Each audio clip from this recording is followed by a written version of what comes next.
Willie D Live. Do you think you blew any opportunities? No, but like I said, it's important to for your team to be on point. Like things were turned down, so the production crew from the Apollo, and it was a conflict of interest, but you don't know that at 19, 23, 4. You know what I'm saying? So they were grooming me to be in this position, but at the same time, they were doing things that were detrimental to my career. Now, my career with them, yeah, this is cool, but at the same time, I'll give you an example. I'm at a Christmas party for Disney in New York City, and one of the producers like, "Oh my God, Rudy, nice to meet you. We're so sorry that you couldn't do our movie." Like, what movie?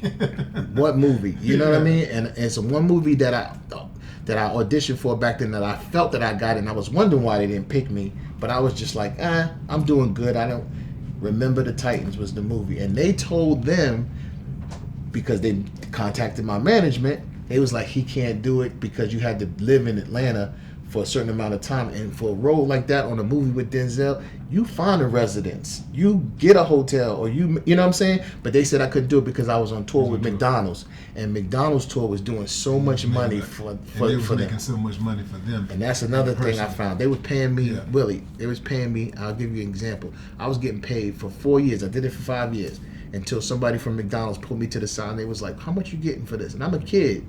So I'm thinking like the little 2,000 I'm getting a week is 15 weeks. That's a great summer.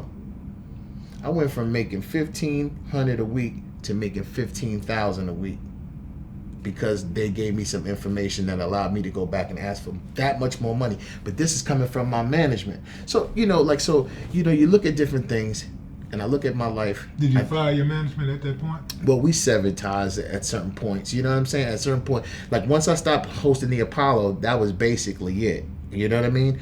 But yeah, and I got into radio. But you probably didn't even know you could fire your manager at that time. No. Yeah. You feel indebted. Like you feel like I would have never had this opportunity because I don't know if you want to call that Stockholm syndrome or something like that, but it's definitely I felt like I needed to be loyal to them. Yeah. And then like much like a pimp is like, where you going? Right. You on the Apollo. You on the #1 African American syndicated show. Where you gonna be? Where you gonna go, Rudy? Don't nobody want you but me. Yo, and then I go back in my head. I'm like, yo, I don't have an older person in my family.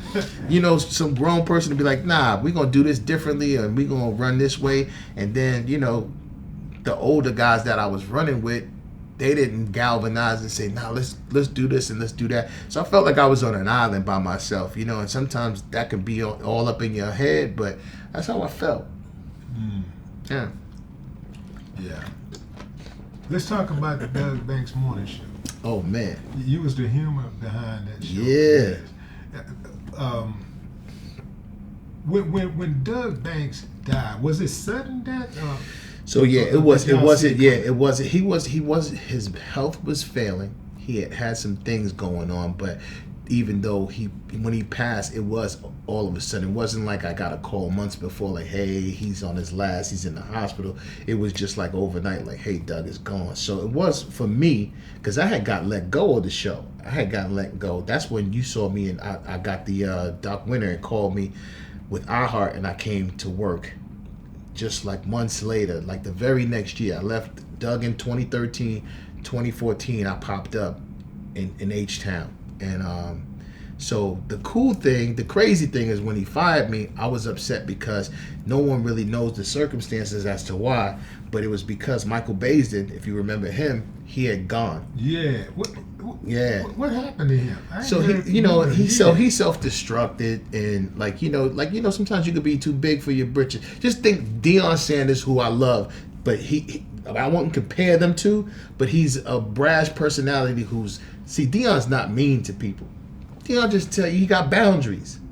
This dude makes you want to have boundaries. You feel what I'm saying? So he was going in on people and had this, this thing about him that was uncomfortable for some people to deal with. And once people see certain things in you, he locked himself out. So they was like, okay, you stepping away, we gonna lock these doors and you can stay on the outside. I heard he walked away from a lot of money. I ain't gonna say the number I heard, But so he's gone. So somebody who worked for him came down to Doug and was like, "Yo, we got George Wilborn. That's the other comedian on his show. Hey man, your number one city is Chicago. George is from Chicago. Why don't you replace him with Rudy?" And he did it because he thought he can get a bunch of different markets and make a lot more money. It was a good business move if it had worked, but it didn't work. We became closer friends to the point where I hosted his funeral. His wife called me, and like over that period of time, like it was a 3-year period, and we would call each other and talk about funny stuff and laughing. And I was doing okay. So Michael Basie died? No, when Doug died, I hosted his funeral. Okay, I got. I'm sorry, I'm all over the place. I got confused. Yeah, I'm sorry about that. Yeah. But yeah, so Michael Basie, but Doug was great. It was a great opportunity. He believed in me. He was the person that I kind of wanted Steve to be like. You know what I'm saying? Like Rudy knows what he's doing.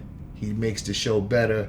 Like I trust him. You know what I'm saying? All of the cool things that I wish would have went on with Steve and I. Unfortunately, I didn't get, but I got it out of Doug and working with Didi. It was the best time of my career work-wise because I felt like I was a part of a family. We fought and everything else, but it was still a good 8.5-year run. You don't get that in this business.